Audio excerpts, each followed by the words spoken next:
বর্তমান সরকার দায়িত্ব গ্রহণের পর থেকেই দ্রব্যমূল্য নিয়ন্ত্রণে জোর ব্যবস্থা নিয়েছে। রমজান ও ঈদে বড় চ্যালেঞ্জ ছিল জিনিসপত্রের দামের লাগাম টেনে ধরা, বিদ্যুৎ সরবরাহ নিশ্চিত করা। এই রমজানে যাতে কোনো পণ্যের দাম বেড়ে না যায় এবং বিদ্যুৎ সরবরাহ যেন বিঘ্নিত না হয়, সেজন্য আমরা সর্বোচ্চ চেষ্টা করেছি। রমজান মাস জুড়ে সরবরাহ চেনের প্রতিবন্ধকতা কঠোরভাবে প্রতিহত করতে সব ধরনের ব্যবস্থা আমরা নিয়েছি। দেশের সকল জায়গা থেকে খবর এসছে যে এই রমজানের দ্রব্যমূল্য আগের তুলনায় কমেছে, জনগণ স্বস্তি পেয়েছে। দাম নিয়ন্ত্রণে এই প্রচেষ্টা চলমান থাকবে। গত 16 বছরে শেখ হাসিনা যে ভয়াবহ লুটপাট কায়েম করেছিল, আপনারা সেটার ভুক্তভোগী ছিলেন। ছাত্র জনতার অভ্যুত্থানের মুখে তারা পালিয়ে যাবার সময় এক লণ্ডভণ্ড অর্থনীতি ঢেকে গেছে। এই পরিস্থিতিতে দায়িত্ব নেবার পর অর্থনীতি পুনরুদ্ধারের জন্য অন্তর্বর্তী সরকার নানা উদ্যোগ নিয়েছে। ব্যাংকিং খাতে শৃঙ্খলা ফিরেছে। ক্রমান্বয়ে অর্থনীতির অপরাপর সুযোগগুলো ইতিবাচক ধারায় ফিরতে শুরু করেছে। এই সরকারের সবচেয়ে বড় চ্যালেঞ্জ মূল্যস্ফীতি। ফেব্রুয়ারিতে মূল্যস্ফীতি 9.32% নেমে এসছে, যা 22 মাসের মধ্যে সর্বনিম্ন। আগামী জুন মাসের মধ্যে এটি 8%-এর নিচে নেমে আসবে বলে আশা করছি। দেশের ধ্বংসপ্রাপ্ত অর্থনীতিতে স্বস্তি এনে দিয়েছে আমাদের প্রবাসী ভাই বোনেরা। অন্তর্বর্তী সরকার দায়িত্ব নেবার পর থেকে রেমিটেন্স ধারাবাহিকভাবে বেড়েছে। ফেব্রুয়ারি মাসে রেমিটেন্স প্রবাহ রেকর্ড গড়েছে, প্রায় 25% বৃদ্ধি পেয়ে $2.5 বিলিয়ন পৌঁছেছে। রেমিটেন্স যোদ্ধারা আমাদের দেশের অর্থনীতি গড়ার বীর সৈনিক। তাদের জন্য প্রক্রিয়াগত যেসব বিষয় রয়েছে সেগুলো সহজ করে দেওয়া আমাদের দায়িত্ব। তারা যেন ভোগান্তির শিকার না হন, দূতাবাস যেন ঠিকমতো কাজ করে, এটি নিশ্চিত করার জন্য আমরা ব্যবস্থা নিয়েছি। আগামী নির্বাচনে যেন তাদের ভোটাধিকার দিতে পারি, সেজন্য কাজ করছি। পলাতক সরকারের আমলে চট দখলের মতো দেশের ব্যাংকগুলো দখল করে নেওয়া হয়েছিল। আমানতকারীর টাকাকে তারা নিজেদের ব্যক্তিগত টাকায় রূপান্তরিত করে ফেলেছিল। অন্তর্বর্তী সরকারের অন্যতম কাজ ছিল ব্যাংকিং ব্যবস্থায় আস্থা ফিরিয়ে আনা, আমানতকারীর স্বার্থ রক্ষা করে নিয়ম শৃঙ্খলা প্রতিষ্ঠা করা, হিসাবপত্রে বিশ্বাসযোগ্যতা স্থাপন করা। ব্যাংকিং ব্যবস্থায় আস্থা প্রতিষ্ঠা করা গেছে, এর ফলে অর্থনীতিতে শৃঙ্খলা ফিরেছে।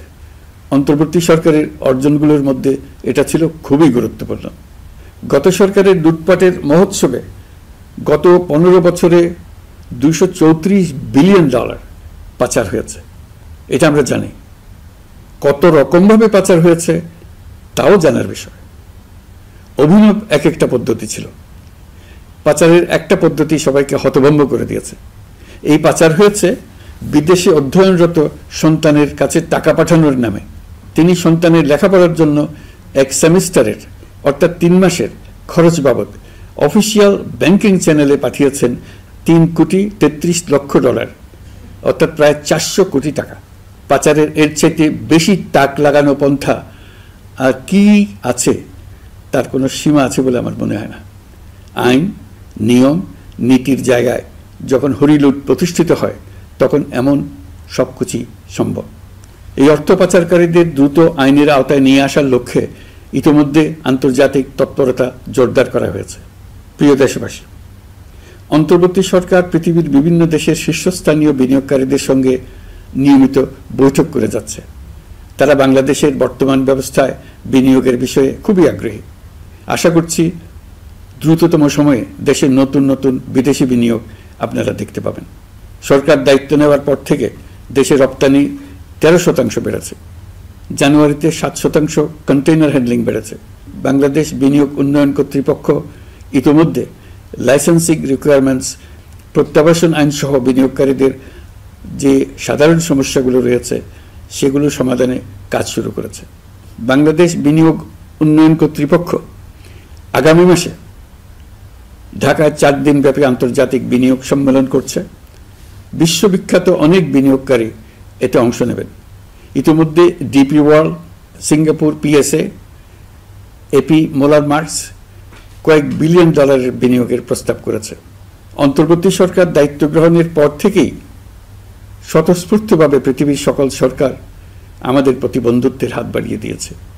এটা শুরু হয়েছিল গত সেপ্টেম্বরে জাতিসংঘের বার্ষিক বৈঠকে আপনাদের মনে আছে বিশ্বের সরকার প্রধানরা কিভাবে আমাদের সঙ্গে আগ্রহ নিয়ে দেখা করতে এগিয়ে এসছে। তারপর থেকে যে কোনো সম্মেলনে গিয়েছি, দেখেছি আন্তর্জাতিক নেতৃবৃন্দের আগ্রহ কিভাবে ক্রমেই বেড়ে চলেছে। জানুয়ারি মাসে সুইজারল্যান্ডের ডাভোসে গিয়েছিলাম। এই সম্মেলনে 47টি পৃথক ইভেন্টে আমার অংশগ্রহণ করতে হয়েছে। বিভিন্ন দেশের সরকার প্রধান, মন্ত্রী, বিশ্ব বাণিজ্যের নায়করা, জাতিসংঘের মহাসচিব, জাতিসংঘের বিভিন্ন সংস্থার প্রধানদের সঙ্গে বৈঠক করেছে। তারা আমাদের পাশে থাকার জন্য আন্তরিক আগ্রহ প্রকাশ করেছেন। সম্প্রতি আমি সংযুক্ত আরব আমিরাতে গিয়েছিলাম। তারা বিগত সরকারের সময় আমাদের ভিসা বন্ধ করে দিয়েছিল। আমরা সেই দেশের ভিসার দরজা খোলার চেষ্টা চালিয়ে যাচ্ছি। তারা আশ্বাস দিয়েছেন তাদের দিক থেকে সকল আনুষ্ঠানিকতা সম্পন্ন করে ভিসার দরজা উন্মুক্ত করবেন। আমি আশা করছি সেটা দ্রুতই উন্মুক্ত হবে। আমি সংযুক্ত আরব আমিরাতকে আমাদের দেশে শিল্প কারখানা গড়ে তোলার জন্য একটি শিল্পাঞ্চল করার প্রস্তাব দিয়েছি। তারা এ বিষয়ে আগ্রহ জানিয়েছে। শিল্পাঞ্চলে 2টি কাজ দিয়ে তারা শুরু করবে, এই জন্য কথাবার্তা শুরু হয়েছে। প্রথমে মুসলিম বিশ্বে সরবরাহের জন্য একটি হালাল গোশত প্রক্রিয়াজাত করার কারখানা করবে। এরপর মৎস্য প্রক্রিয়াজাতকরণের জন্য কারখানা স্থাপন করবে। তারা আমাদের নতুন সামুদ্রিক বন্দর পরিচালনা করার জন্যও আগ্রহ জানিয়েছে। প্রিয় দেশবাসী, বিশ্ব মানচিত্রে বাংলাদেশকে অনন্য উচ্চতায় নিয়ে যাওয়া আমাদের অন্যতম লক্ষ্য। এই লক্ষ্যে আমরা আসিয়ানের সদস্য হিসেবে যোগদান করার বিষয়ে আগ্রহের কথা জানিয়েছি। এই বছরের শুরু থেকেই মালয়েশিয়া আসিয়ানের চেয়ারম্যানের দায়িত্ব গ্রহণ করেছে। মালয়েশিয়ার মাননীয় প্রধানমন্ত্রী আনোয়ার ইব্রাহিমের সঙ্গে এই বিষয়ে কথা হয়েছে। তিনি আমাদের আবেদনের প্রতি সমর্থন জানিয়েছেন, আমাকে মালয়েশিয়া সফরের আমন্ত্রণ জানিয়েছেন। আমি এই আমন্ত্রণ গ্রহণ করেছি। মালয়েশিয়া রোহিঙ্গা সমস্যা সমাধানের জন্য জাতিসংঘের সম্মেলন আয়োজনের দায়িত্ব নিয়েছে। আমাদের দেশ থেকে শ্রমিক নিয়ে যাবার ব্যাপারে যে সমস্ত সমস্যার সৃষ্টি হয়েছিল সবগুলো সমাধানের জন্য আন্তরিকভাবে তারা কাজ করছে। আগামীকাল 4 দিনের সফরে আমি চীন যাচ্ছি। প্রেসিডেন্ট শি জিনপিংয়ের সঙ্গে আমার বৈঠক হবে। চীনের বড় বড় ব্যবসায়িক প্রতিষ্ঠানের সিইওদের সঙ্গেও বৈঠক করব। পৃথিবীর সর্ববৃহৎ চাইনিজ সোলার প্যানেল নির্মাতা প্রতিষ্ঠান লংজি বাংলাদেশে কারখানা স্থাপনের আগ্রহ জানিয়েছে। আমরা তাদের সঙ্গে কাজ করছি। এছাড়া প্রযুক্তিগত সহায়তা, মেডিকেল সহায়তা, স্বল্প মূল্যে চিকিৎসা সহ অন্যান্য বিষয়ে আলোচনা হবে। তারা আমাদের দেশ থেকে আম, কাঁঠাল ও পেয়ারা আমদানি করতে চায়। এটা খুব দ্রুতই শুরু হবে। এই সফরের মধ্য দিয়ে আমাদের 2 দেশের সম্পর্ক ঘনিষ্ঠতর হবে। আমি বরাবরই বলে এসেছি, আমরা মহা সৌভাগ্যবান এক জাতি। পৃথিবীর মানচিত্রে আমাদের অবস্থানের কারণে বাংলাদেশ, ভারত, নেপাল ও ভুটান, দক্ষিণ এশিয়ার এই 4টি দেশ মিলে একটি যৌথ অর্থনীতি গড়ে তুলতে পারলে 4 দেশই লাভবান হবে। নেপাল ও ভুটান আমাদের জলবিদ্যুৎ দিতে অত্যন্ত আগ্রহী, আমরাও নিতে আগ্রহী। বাংলাদেশের শিল্পাঞ্চল গড়ে তুলতে এর কোনো বিকল্প নেই। আমাদের রয়েছে এক বিস্তীর্ণ মহাসাগর। ভৌগোলিক অবস্থানগত কারণে আমাদের সামনে বিরাট অর্থনৈতিক সুযোগ এনে দিয়েছে। কুমিরা থেকে টেকনাফ পর্যন্ত দীর্ঘ উপকূলভূমি। এই দীর্ঘ উপকূল জুড়ে বিরামহীনভাবে অনেকগুলি আধুনিক প্রযুক্তি সমৃদ্ধ আন্তর্জাতিক মানের সমুদ্র বন্দর, শিল্প কারখানা, রপ্তানি প্রক্রিয়াজাতকরণ এলাকা স্থাপন করা গেলে পুরো অর্থনৈতিক অঞ্চলের ভবিষ্যৎ দ্রুত পরিবর্তন সম্ভব। নেপাল থেকে জলবিদ্যুৎ আনতে পারলে জীবাশ্ম জ্বালানির উপর আমাদের নির্ভরশীলতা কমবে। বর্তমানে বিশ্ববাসী পরিবেশ রক্ষায় সচেতন, তারা এটাকেই সর্বোচ্চ অগ্রাধিকার দিচ্ছে। জীবাশ্ম জ্বালানির উপর নির্ভরশীলতা কমিয়ে পরিবেশ বান্ধব বিকল্প পাওয়া গেলে বিদেশি বিনিয়োগকারীদের আরও বেশি মনোযোগ আকর্ষণ করা যাবে। দেশের ক্রমবর্ধমান বিদ্যুৎ চাহিদার পরিপ্রেক্ষিতে রূপপুর পারমাণবিক বিদ্যুৎ কেন্দ্রের কাজ যথাসময়ে শেষ করার বিষয়ে আমরা জোর দিয়েছি। রোসাটমের মহাপরিচালক আমাকে বলেছেন শিগগিরই বিদ্যুৎ কেন্দ্রটি পরীক্ষামূলকভাবে চালু করা হবে। আমাদের পণ্য পৃথিবীর পণ্য। এই পণ্য নেপালে যাবে, ভুটানে যাবে, ভারতের 7 সিস্টার্সে যাবে। প্রতিবেশীদের পণ্য আমাদের এখানে আসবে, সারা পৃথিবীর কাছে পৌঁছে যাবে। এইভাবেই এটি একটি লাভজনক অর্থনৈতিক অঞ্চল হিসেবে দাঁড়িয়ে যাবে। আর এই অঞ্চলের গুরুত্বপূর্ণ ভূমিকায় থাকবে বাংলাদেশ। বাংলাদেশের সবচেয়ে বড় সমস্যা সীমাহীন দুর্নীতি। স্বৈরাচারী সরকার এই দুর্নীতিকে বিশ্বের শীর্ষস্থানে নিয়ে গেছে। দুর্নীতির ফলে শুধু যে সবকিছুতে অবিশ্বাস্য রকম ব্যয় বৃদ্ধি পাচ্ছে তাই না, এর ফলে সরকার ও জনগণের সকল আয়োজন বিকৃত হয়ে যায়। সরকারের লক্ষ্য, নীতিমালা, প্রাতিষ্ঠানিক আয়োজন, সরকারি কর্মকর্তাদের দায় দায়িত্ব যা কিছু কাগজে লেখা থাকে তার সব কিছু অর্থহীন হয়ে যায়। দেশ চলে অলিখিত আয়োজনে। সরকারকে চলতে হয়, ব্যবসায়ীকে চলতে হয়, শিল্পপতিকে চলতে হয়, বিনিয়োগকারীকে চলতে হয়, দেশের সকল নাগরিককে এই অলিখিত নিয়মে চলতে হয়। নাগরিককে এই অদৃশ্য জগতের সঙ্গে মোকাবেলা করে টিকে থাকার বিদ্যায় পারদর্শী হতে সাধনা করতে হয়। দৈনন্দিন জীবনে টিকে থাকা এবং সাফল্য অর্জনের জন্য একটা নতুন ভাষা আয়ত্ত করতে হয়। চারদিকে কি শব্দ বলা হচ্ছে, কাগজে কি লেখা হচ্ছে তা মনে মনে দ্রুত অনুবাদ করে তার মর্মার্থ বুঝে নিতে হয়। তা না হলে দৈনন্দিন সিদ্ধান্ত নেওয়া যায় না। সবচেয়ে বড় মুশকিল হলো এর কোনো অভিধান নেই। কারণ ব্যক্তি বিশেষে, স্থান বিশেষে, পরিস্থিতি বিশেষে এর অর্থ ক্রমাগতভাবে পাল্টে যায়। পুরো বিশ্ব বুঝে গেছে আমরা জাতি হিসেবে সততার পরিচয় বহন করি না। এটা শুধু জাতীয় কলঙ্কের বিষয় নয়, আন্তর্জাতিক বাণিজ্যে এটা আত্মঘাতী বিষয়। দেশবাসীর মতো আন্তর্জাতিক সম্প্রদায় চায় আমরা দুর্নীতিমুক্ত হই, কারণ তারা আমাদের সঙ্গে ব্যবসা বাণিজ্য সম্প্রসারণ করতে চায়। দুর্নীতিমুক্ত হতে না পারলে ব্যবসা বাণিজ্য কিছুই চলবে না। দুর্নীতি থেকে মুক্ত হওয়া ছাড়া বাংলাদেশের কোনো গতি নেই। অন্তর্বর্তী সরকার সকল কাজ দুর্নীতিমুক্ত করতে সর্বোচ্চ অগ্রাধিকার দিয়ে যাচ্ছে। এই সরকারের মেয়াদকে দুর্নীতিমুক্ত রাখার চেষ্টার পাশাপাশি আগামী দিনেও দেশের নাগরিককে যেন সরকারের পৃষ্ঠপোষকতা দুষ্পুষ্ট দুর্নীতি থেকে মুক্ত রাখতে পারে সেই ব্যবস্থা নিশ্চিত করতে আমরা প্রতিশ্রুতিবদ্ধ। দুর্নীতি ও হয়রানি রোধে আমরা একটা বিষয়ের উপর গুরুত্ব দিচ্ছি। সরকারের সঙ্গে দৈনন্দিন, মাসিক বা বার্ষিক রুটিন কাজের জন্য যেন কোনো নাগরিককে সশরীরে কোনো সরকারি অফিসে উপস্থিত হতে না হয়। দুর্নীতি প্রতিরোধের অংশ হিসেবে সরকারি সব অফিসে ই-ফাইলিং চালুর সিদ্ধান্ত নেওয়া হয়েছে। ই-ফাইলিং ব্যবস্থা চালু হলে দুর্নীতি কমে আসবে। এতে করে কোন অফিসের কোন ডেস্কে কোন ফাইল আটকে আছে তা সহজেই জানা যাবে। সরকারি যতগুলো কার্যক্রমে অনলাইন সেবা চালু সম্ভব সবখানেই এই সেবা চালুর বিষয়ে সরকার কাজ করছে। সরকারি বিভিন্ন সেবা পেতে অসহায় নাগরিকের টুটি চেপে ধরে অবিশ্বাস্য পরিমাণ টাকা দিতে বাধ্য করা হয়। টাকার যে লেনদেন ও ভোগান্তির সম্মুখীন হতে হয় সেটা থেকে নাগরিকদের বাঁচানোর জন্য আমরা বদ্ধপরিকর। অনলাইনে সেবা পাওয়ার পদ্ধতিটি আরও কীভাবে সহজ করা যায় এই ব্যাপারে আমাদের কাছে পরামর্শ জানিয়ে লিখুন, ইমেইল করুন। আপনি বা আপনার পরিবারের যে কেউ এই সেবা বাণিজ্যিকভাবে দিতে চাইলে প্রশিক্ষণ গ্রহণ করে পৃথিবীর যে কোনো স্থান থেকে এই সেবা দিতে পারবেন। বিগত সরকারের আমলে ভিন্নমতকে দমন করার জন্য মিথ্যা মামলাকে হাতিয়ার হিসেবে বেছে নেওয়া হয়েছিল। বিভিন্ন পর্যায়ে যাচাই বাছাই করে আমরা এইসব হয়রানিমূলক মামলা প্রত্যাহারের উদ্যোগ নিয়েছি। গত ফ্যাসিস্ট সরকারের সময় দায়ের করা রাজনৈতিক হয়রানিমূলক মামলাগুলোর মধ্যে সারা দেশেই পর্যন্ত ৬,২৯৫টি মামলা প্রত্যাহারের সুপারিশ করা হয়েছে। অন্যান্য সকল হয়রানিমূলক মামলাও ক্রমান্বয়ে প্রত্যাহার করা হচ্ছে। এছাড়া এই পর্যন্ত সাইবার সিকিউরিটি আইনের অধীনে বিচারাধীন স্পিচ অফেন্স সংক্রান্ত ৪১৩টি মামলা প্রত্যাহার করা হয়েছে। এই আইনটি অবিলম্বে বাতিল করে নাগরিক বান্ধব সাইবার সুরক্ষা আইন করা হচ্ছে। মানুষের ভোগান্তি রোধেও আমরা আইনগত পদক্ষেপ নিচ্ছি। জিডি করার সময় স্বাক্ষর দেওয়ার জন্য এখন আর থানায় যাওয়ার প্রয়োজন নয়, এটা অনলাইনেই করা যাবে। এই ব্যাপারে প্রয়োজনীয় নির্দেশ দেওয়া হয়েছে। পাওয়ার অফ অ্যাটর্নি বিধিমালা সংশোধনীর মাধ্যমে প্রবাসী বাংলাদেশিদের হয়রানি লাঘব করা হয়েছে। সংশোধিত বিধিমালার আলোকে বাংলাদেশি পাসপোর্ট না থাকলেও বাংলাদেশি বংশোদ্ভূত ব্যক্তির পাসপোর্টে নো ভিসা রিকোয়ার্ড স্টিকার থাকলে কিংবা জন্ম সনদ বা জাতীয় পরিচয়পত্র থাকলেই তিনি বিদেশ থেকে পাওয়ার অফ অ্যাটর্নি সম্পাদন করতে পারবেন। সরকারি সিদ্ধান্ত ও প্রয়োজনীয় ব্যবস্থা নেওয়ার পর বিমানের টিকিট কেনার পুরো প্রক্রিয়াটি অনলাইনে নিয়ে যাওয়ার ফলে বিমানের টিকিটের দাম শতকরা ৫০ থেকে ৭৫% কমে গেছে।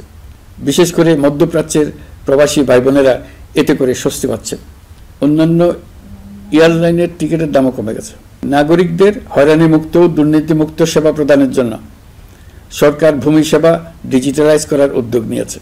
এর অংশ হিসেবে ভূমি মন্ত্রণালয় অনলাইনে ঘরে বসেই জমির খাজনা প্রদান, নাম জারি, জমা খারিজ, খতিয়ান বা পর্চা সার্টিফাইড কপি, মৌজা ম্যাপ বা নকশা প্রদানের কার্যক্রম শুরু করেছে।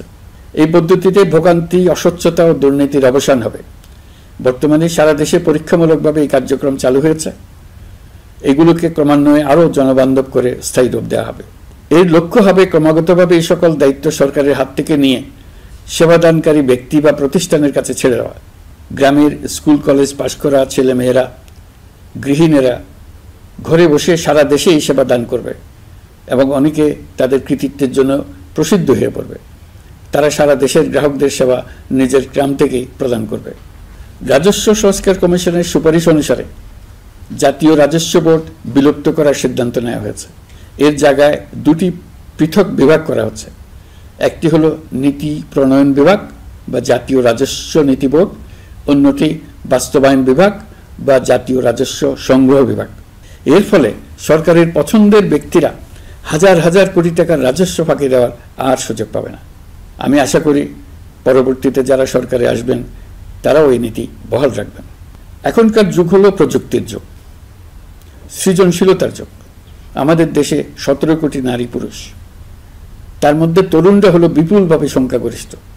বাংলাদেশ মানব সম্পদের দিক থেকে 8ম বৃহত্তম দেশ। একযোগে এই তরুণরা সৃজনশীলতা প্রকাশের সুযোগ পেলে বন্যার স্রোতের মতো আমাদের দেশ দ্রুত বেগে পৃথিবীর বাজারের মধ্যস্থানে চলে যাবে। এই বিপুল তরুণ গোষ্ঠীর সামনে থেকে পথের বাধা সরিয়ে দেওয়াই হলো আমাদের সরকারের প্রধান লক্ষ্য। প্রযুক্তি আমাদের জন্য সুযোগ সৃষ্টি করেছে। আমরা দ্রুত বেগে এই সুযোগ গ্রহণ করার কাজে নিজেদের নিয়োজিত করেছি। এমনভাবে আমরা প্রযুক্তি ব্যবহার করার কাজে নিয়োজিত হয়েছি যাতে নাগরিকের আঙ্গুলের ইশারায় সরকার তার সেবা নাগরিকের কাছে তাৎক্ষণিকভাবে হাজির করে। তা নিশ্চিত করার জন্য আমরা সেই সেবা দিতে চাই প্রযুক্তির মাধ্যমে, সরকারি অফিসের মাধ্যমে নয়। ইতিমধ্যে পাসপোর্ট পেতে পুলিশ ভেরিফিকেশনের নিয়ম আমরা বাতিল করে দিয়েছি। এর ফলে বর্তমানে নাগরিকরা আগের চাইতে সহজভাবে পাসপোর্ট সেবা পাচ্ছেন। পুলিশ রিপোর্ট প্রাপ্তির নিয়ম বাতিল করার পর এই পর্যন্ত 70,000 নতুন পাসপোর্ট, যা বহুকাল ধরে পুলিশ রিপোর্ট আসার অপেক্ষায় আটকে ছিল, তা দ্রুত আবেদনকারীদের হাতে পৌঁছে দেওয়া হয়েছে। পাসপোর্ট প্রাপ্তি সহজ করার জন্য আমরা পুরনো পদ্ধতি বাতিল করে ইলেকট্রনিক পাসপোর্ট প্রচলন শুরু করেছি। এর ফলে দ্রুত পাসপোর্ট দেওয়া সম্ভব হচ্ছে। দেশের অভ্যন্তরে ই পাসপোর্ট হোম ডেলিভারি দেওয়া সম্ভব হচ্ছে। আগামীতে সকলেই ঘরে বসে পাসপোর্ট পাবেন, এটা নিশ্চিত করার চেষ্টা করছে। পাসপোর্ট দেওয়ার দায়িত্বে নিয়োজিত কর্মকর্তারা অত্যন্ত উৎসাহ সহকারে দ্রুত এসব পরিবর্তন আনার ব্যাপারে এগিয়ে আসছেন দেখে মনটা আনন্দে ভরে যায়। প্রিয় দেশবাসী, হজ মুসলমানদের জন্য সবচেয়ে গভীর আধ্যাত্মিক সফরগুলোর মধ্যে প্রধান। সারা জীবন তারা হজ পালনের জন্য অপেক্ষা করেন। পবিত্র হজ পালনে বাংলাদেশের হাজিরা প্রায় বিভিন্ন চ্যালেঞ্জের সম্মুখীন হন। ভাষাগত বাধা, স্বাস্থ্য ঝুঁকি, অতিরিক্ত ভিড়, প্রশাসনিক জটিলতা এবং লজিস্টিক সমস্যা সহ নানা অসুবিধা। হজের অভিজ্ঞতাকে মসৃণ ও নিরাপদ করতে অন্তর্বর্তীকালীন সরকার একটি মোবাইল অ্যাপ তৈরি করেছে, যা সম্মানিত হাজিদের যাত্রার আগে, যাত্রা চলাকালীন সময়ে এবং ফিরে আসার পরেও প্রয়োজনীয় সহায়তা প্রদান করবে। এই অ্যাপটি বাংলা ভাষায় রিয়েল টাইম নির্দেশনা ও সহায়তা প্রদান করবে। সরকার সমর্থিত বিশেষ ডেবিট কার্ডের মাধ্যমে বিদেশের স্থানীয় মুদ্রায় আর্থিক লেনদেন নিশ্চিত করবে। লাগেজ যাতে হারিয়ে না যায় তার জন্য লাগেজ ট্র্যাকিংয়ের ব্যবস্থা থাকবে। মোবাইল ফোনের মাধ্যমে হজযাত্রীরা প্রত্যেক দিন ওই দিনের করণীয় ও যাতায়াতের বিস্তারিত বিবরণ জানতে পারবেন।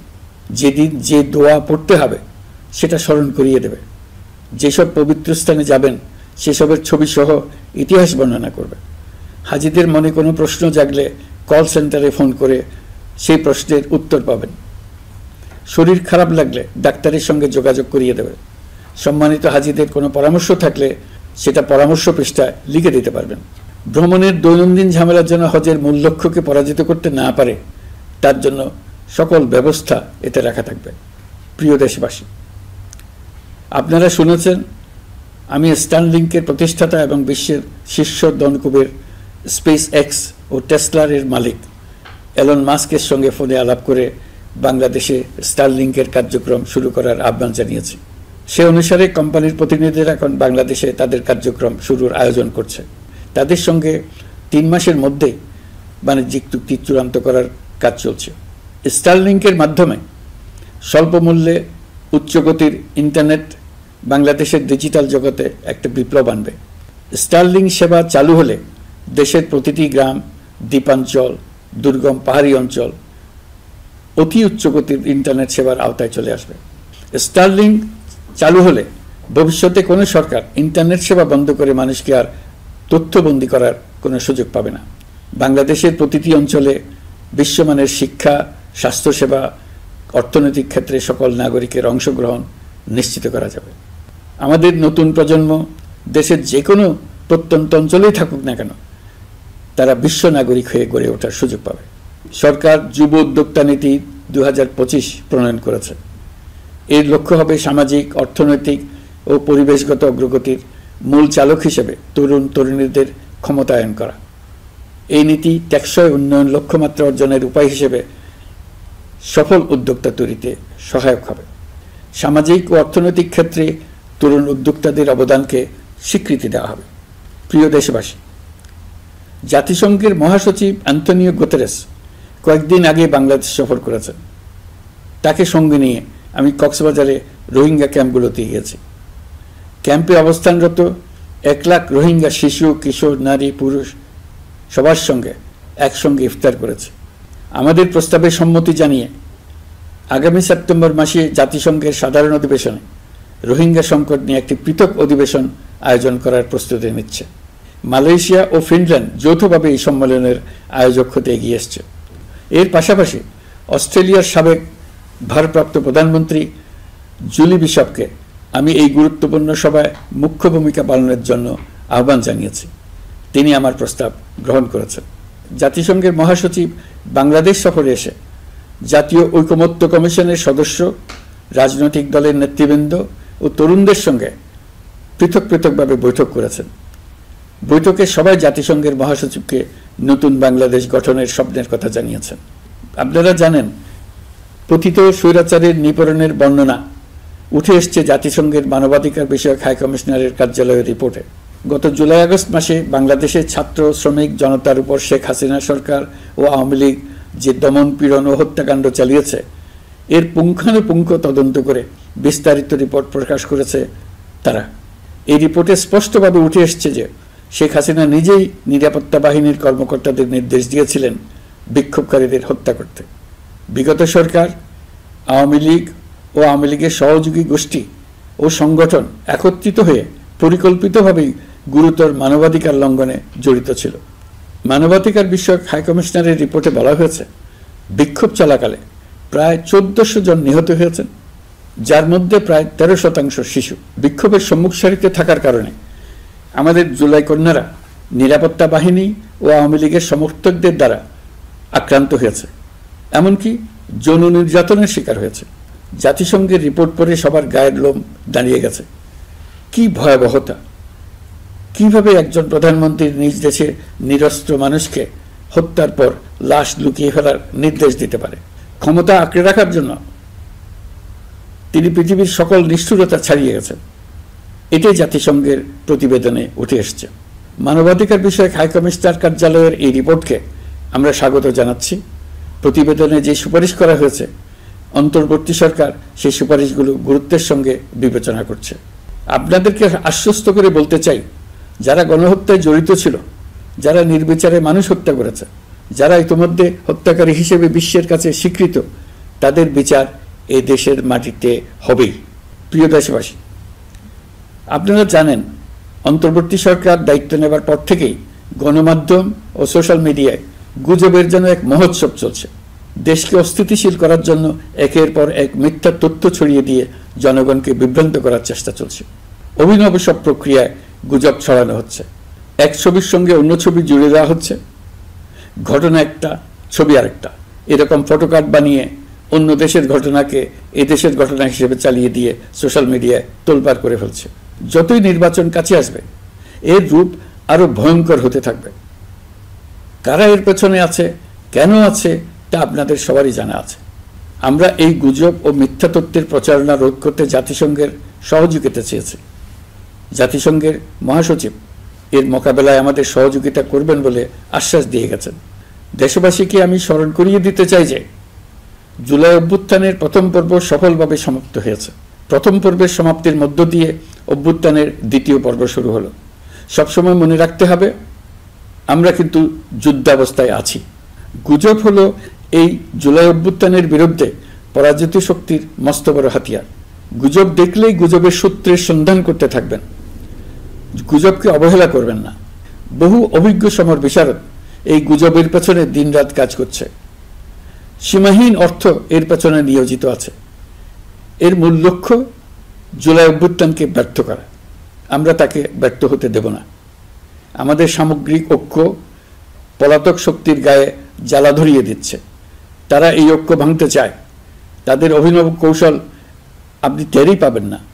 আপনি বুঝতেই পারছেন না কখন তাদের খেলায় আপনি পুতুল হয়ে গেছেন। আমাদের সচেতনতা এবং সামগ্রিক ঐক্য দিয়েই এই গুজবকে রুখতে হবে। পলাতক অপশক্তির ষড়যন্ত্রকে ব্যর্থ করে দিতে হবে। প্রিয় দেশবাসী, আপনারা জানেন ইতিমধ্যে জাতীয় ঐকমত্য কমিশন তাদের কাজ শুরু করেছে।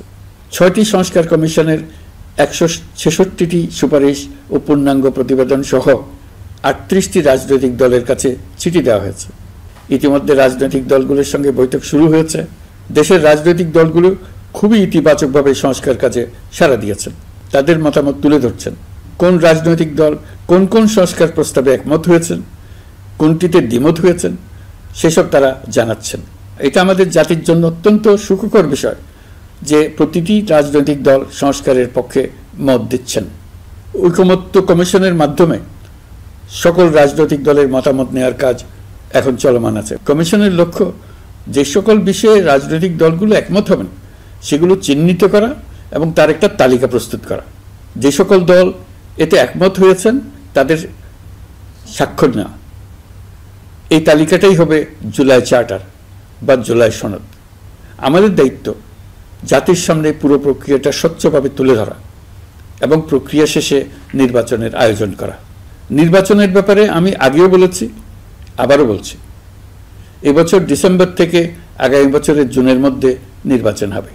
আমরা চাই আগামী নির্বাচনটি বাংলাদেশের ইতিহাসে সবচেয়ে অবাধ, সুষ্ঠু ও গ্রহণযোগ্য নির্বাচন হবে। এই জন্য নির্বাচন কমিশন সব ধরনের প্রস্তুতি নিতে শুরু করেছে। রাজনৈতিক দলগুলো ব্যাপক উৎসাহ উদ্দীপনায় নির্বাচনের জন্য তৈরি হতে শুরু করবে বলে আশা করছি।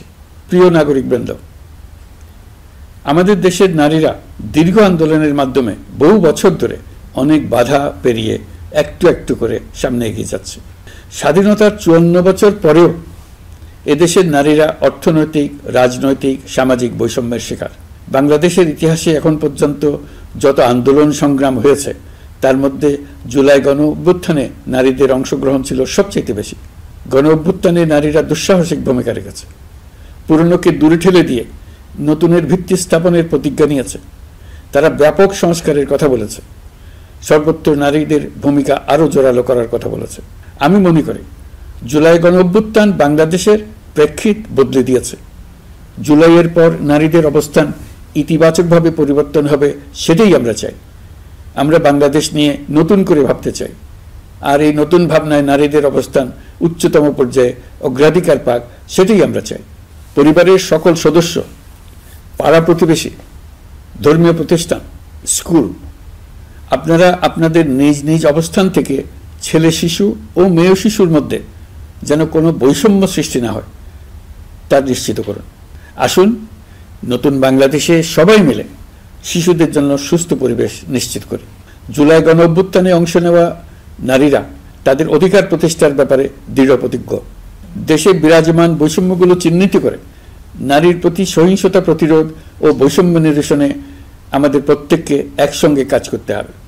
নারীর প্রতি বিদ্বেষমূলক কথাবার্তা, নারীকে খাটো করে রাখার প্রবৃত্তি যারা ধারণ করে তাদের বিরুদ্ধে সামাজিক আন্দোলন গড়ে তোলা প্রয়োজন। আধুনিক প্রযুক্তি সকল প্রকার বাধা ভেঙে দেওয়ার মহাশক্তি আমাদেরকে দিয়েছে। সেই বাধা যত শক্তই হোক, যত উঁচুই হোক, সকল দূরত্ব গোছানোর জন্য প্রযুক্তিকে অবশ্যই যেন আমরা ব্যবহার করতে আরম্ভ করি। নারীদের সুরক্ষায় পুলিশ হটলাইন নাম্বার চালু করেছে। সরকারের পক্ষ থেকে শর্ট কোড চালু করা হচ্ছে। কল টেকার হিসেবে শতভাগ নারী কর্মীদের নিয়োগ দেওয়া হচ্ছে, যেন নির্দ্বিধায় কথা বলা যায়। নারী ও শিশু নির্যাতন দমন আইন সংশোধন হয়েছে। এসব মামলার তদন্ত ও বিচারের সময় কমিয়ে আনা হয়েছে। বিচার বিলম্বে বাধা দূর করা হচ্ছে। ঢাকার পাশাপাশি চট্টগ্রাম ও রাজশাহীতে ডিএনএ ল্যাব স্থাপনের কাজ চলছে। খুব দ্রুতই বিশেষ জুডিশিয়াল সার্ভিস কমিশনের মাধ্যমে নতুন অনেক বিচারক নিয়োগ দেওয়া হচ্ছে। ভিকটিম শিশুরা যাতে দ্রুত বিচার পায় সেজন্য আলাদাভাবে বিশেষ ট্রাইব্যুনাল স্থাপনের বিধান রাখা হয়েছে। দেশের সবার মতো আমি অত্যন্ত আনন্দিত যে এবার নারী ফুটবল টিম দক্ষিণ এশিয়ায় চ্যাম্পিয়ন হয়েছে। দেশ জুড়ে আয়োজিত তারুণ্যের উৎসব 2025-এ বিভিন্ন অঞ্চল থেকে 27,40,000 মেয়েরা প্রায় 3,000 খেলা ও সাংস্কৃতিক কর্মকাণ্ডে অংশগ্রহণ করেছে। উৎসবে দেশের সুবিধাবঞ্চিত ও সুবিধাপ্রাপ্ত অঞ্চল, প্রান্তিক জনগোষ্ঠী এবং 21টি নৃগোষ্ঠীর তরুণ তরুণী সহ সকলের সার্বজনীন অংশগ্রহণ ছিল। এই উৎসবের অন্যতম লক্ষ্য ছিল তরুণদের মধ্যে ঐক্য গড়ে তোলা, সহযোগিতার নীতি প্রচার এবং তাদেরকে উদ্যোক্তা হিসেবে গড়ে তোলা, যাতে করে তারা আত্মনির্ভর হতে পারে, দেশের সম্পদ হিসেবে গড়ে উঠতে পারে। আমরা তারুণ্যের এই উৎসব সারা বছর জুড়ে উদযাপন করার ঘোষণা দিয়েছি। এই উৎসবে আমরা গ্রাম, উপজেলা, শহর, বন্দর সকল এলাকার আবাল বৃদ্ধ বনিতাকে এবং স্কুল, কলেজ, মাদ্রাসার সরকারি বেসরকারি সকল প্রতিষ্ঠানের সবাইকে নানা প্রকারের সৃজনশীল কর্মসূচি নিয়ে এগিয়ে আসার জন্য আমি অনুরোধ জানাচ্ছি। প্রতিটি এলাকায় এই উৎসবে যোগদান করতে মেয়েদের যেন বিশেষভাবে উৎসাহিত করা যায় সেজন্য সকলকে আহ্বান জানাচ্ছি। কোথায় এটা কিভাবে উদযাপিত হচ্ছে সেই ব্যাপারে জানার জন্য আমি আগ্রহ নিয়ে অপেক্ষা করলাম। বিভিন্ন পর্যায়ে দেশের সেরা গ্রাম, সেরা উপজেলা, সেরা শহর, সেরা প্রতিষ্ঠান, সেরা ব্যক্তিকে পুরস্কার দেওয়ার জন্য আমরা প্রস্তুত থাকব। নারী অধিকারের পাশাপাশি একই রকম গুরুত্বের সঙ্গে মনে রাখতে হবে সংখ্যালঘুদের নাগরিক অধিকার, সমতল ও পাহাড়ের জাতিগোষ্ঠীর নাগরিক অধিকার। কারো কোনো নাগরিক অধিকারকে অবহেলা করলেই এই জাতির জন্য মহা সংকট সৃষ্টি হবে। নাগরিক হিসেবে আমরা কেউ যেন অন্য নাগরিকের অধিকার হরণের দায়ে অভিযুক্ত হতে না পারি সেই ব্যাপারে আমাদের নিশ্চিত থাকতে হবে। তাহলেই সত্যিকার নতুন বাংলাদেশ জন্ম লাভ করবে। সবাইকে আবারও আমার সালাম জানিয়ে আমার বক্তব্য শেষ করছি। আসসালামু আলাইকুম। সবাইকে স্বাধীনতা দিবসের অভিনন্দন জানাচ্ছি। পবিত্র মাহে রমজানে মহান আল্লাহর অশেষ মেহেরবানি আমাদের উপরে বর্ষিত হোক। এবারের শবে কদরের পবিত্র রজনীতে মহান আল্লাহ যেন তাঁর সকল বান্দার মোনাজাত কবুল করেন তা প্রার্থনা করছি। একই সঙ্গে পবিত্র ঈদে সকলকে জানাই ঈদ মোবারক। ঈদে পরিবার পরিজন নিয়ে নির্বিঘ্নে ও আনন্দ সহকারে নিজ নিজ বাড়ি যাবেন, আত্মীয় স্বজনের কবর জিয়ারত করবেন, গরিব পরিবারের খোঁজ খবর নেবেন, তাদের ভবিষ্যৎ ভালো করার জন্য চিন্তা ভাবনা করবেন, আপনার সন্তানদের সঙ্গে তাদের পরিচয় করিয়ে দেবেন, এই কামনা করছি। ঈদের জামাতে দলমত নির্বিশেষে সবাই যেন পরাজিত শক্তির সকল প্ররোচনা সত্ত্বেও সুদৃঢ়ভাবে ঐক্যবদ্ধ থাকেন সেজন্য আল্লাহর কাছে মোনাজাত করবেন, এই আহ্বান জানাচ্ছি। সকলের জীবন সার্থক হোক, আনন্দময় হোক। মহান আল্লাহ আমাদের সহায় হন।